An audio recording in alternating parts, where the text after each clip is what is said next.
Hey friends, I am coming back at you with another little video that gives you a peek inside my process. And this one I'm actually going to talk you through what I am doing. And I'm actually using water-based markers for this entire spread. It's something I love to do because you can water them down and use them like you would watercolors. So I'm using the Tombow dual brushed pens, but you could actually use any kind of markers that are water soluble or water based. You just don't want them to be permanent.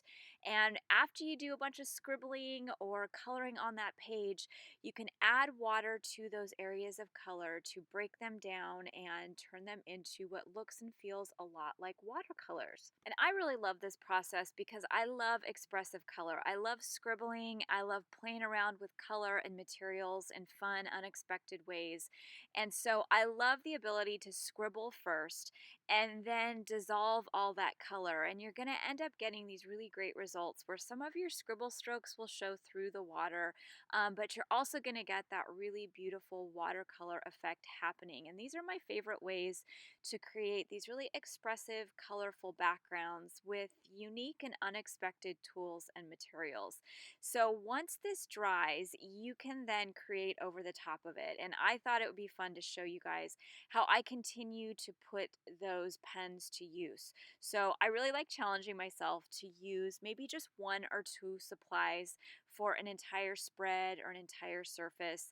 I have found sometimes when I limit my supplies or I challenge myself to push them in different ways, I actually come up with a lot of really creative and unique things. I'm more inspired. So I am actually using those pens for the next step, my next layer, which is my drawing part of my process. You guys know I love to draw flowers. They're one of my favorite things to draw and create with when it comes to inspiration. And I'm just basically working through that surface, going right over the top of all that expressive color with my line drawings. And for this particular spread, I actually wanted to challenge myself to use different colors other than black. I tend to use a lot of black lines in a lot of my drawings, but because I had this beautiful array of colors with my pens, I wanted to actually use a variety of different colors for my drawing. So I'm using a deep purple.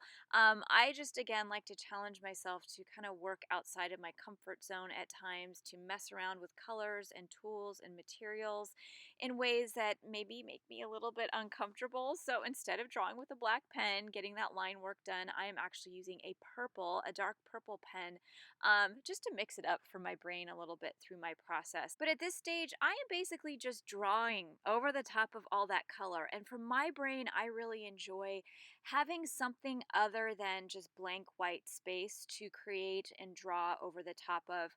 If you guys follow me, you will know that a blank white page, as much as I love it, it's intimidating for me. And I find if I can start with color and then add layers to the top, there's something in my brain that just enjoys that process even more, which is why I love messing around with those tools and materials to get these really colorful backgrounds in the pages of my sketchbooks or my art journals.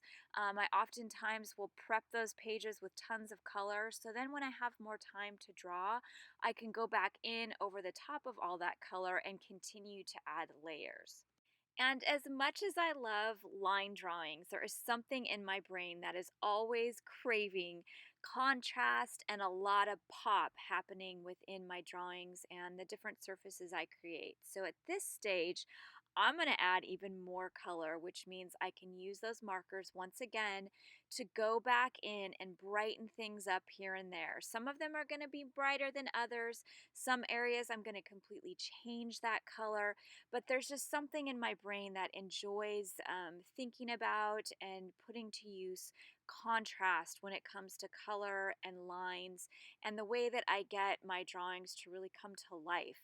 And the way that I know how to do this is through the use of really finding areas and space and filling them with something that is either lighter or darker. So even though I've got this really beautiful, colorful background showing through, I want to just darken up and get some more saturated color within some of these flowers. But I also want to find this balance between holding on to some of that beautiful stuff that I had happening in that background. So what I do is just use my intuition, my gut. Sometimes it's right, sometimes it doesn't work, but I just kind of work my way through the surface, kind of looking for areas that maybe just aren't working for me, or they just feel plain or kind of blah. And then the other areas that I really enjoy, I leave blank and I don't mess around with, I don't touch. Another little trick that I like to use is adding lighter colors. So even though I've used markers this entire time, I can't resist using my white Uniball Signo pen to go back in and kind of punch up some of the areas that are maybe a little bit dark, or if I want some pop or a highlight, I can even use that white pen to color in some of those areas. And what you're going to notice as it develops, as I start filling in color, start adding darker colors or lighter colors here and there, is that things really start to come to life. There begins to develop like a background and a foreground.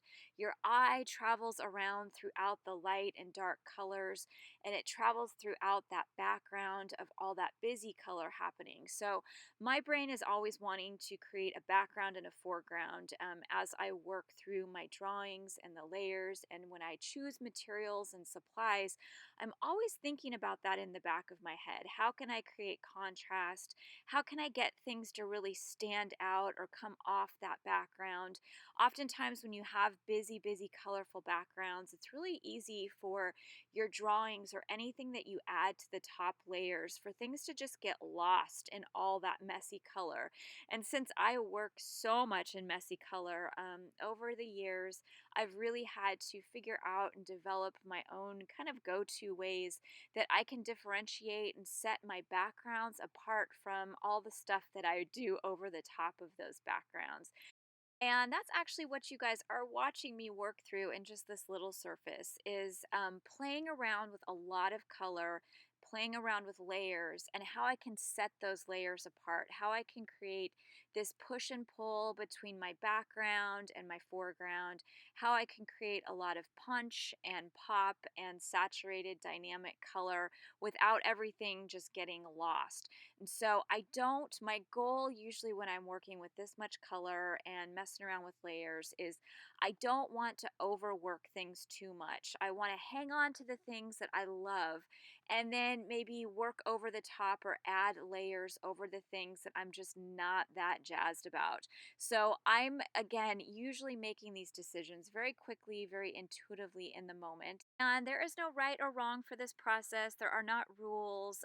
As you are watching me work through this, a surface like this for me is about experimentation and play and really making spontaneous gut based decisions in the moment that I can learn from or apply to other things, like a large mural that I'll paint, or a canvas painting, or maybe something larger on paper that I'm going to do.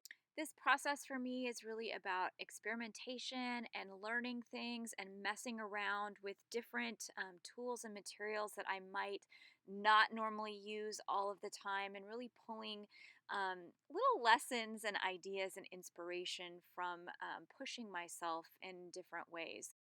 And the way I'm actually going to finish this spread is to continue using my white pen in some of the areas that just my eye feels like it needs some brightening or lightening up. My goal whenever I'm working with this much color and this much busyness is to find some balance between working that surface and adding contrast and adding pop, but not overworking it. And I wish I had a really good tip for you guys, but the only thing that I do is just kind of trust my eye and trust my gut when it comes to knowing when to stop. So again, I wanted to hold on to all that beautiful color in the background that's showing through, coming through some of those flowers. And then some of the areas that just felt a little bit off to me or they just weren't working, those are the areas that I chose to go into. And for me, surfaces like this, especially when you're layering, you always have the ability to keep going. So oftentimes I will close up my art journal or my sketchbook. I'll come back to it another day and make another decision and keep adding to it. And for me, my number one goal in most of my spreads and pages like this is just always keeping contrast in mind. That is the thing that I lean on the most, no matter what tools and materials I'm using. If I can establish a background and a foreground, if I can get some good pop and contrast happening, whether it's deep, rich, saturated color or really dark areas or even lightening things up, I know that if I lean on that concept of contrast, I'm going to have a surface that for me and my eye really works. So, I hope that this little video is inspiring to you guys. Maybe it'll inspire you to pull out some markers, mess around with layering those markers, and playing around with the concept of contrast. So, as always, I am hoping that by giving you guys a peek inside my process and some tips that work for me, it'll maybe inspire you to pull out your supplies and get creating, and hopefully, maybe grab a few tips or things that I've used in my own process and apply it to your own. So, I hope to see you soon with some more fun creative videos. In the meantime, let's go make some art.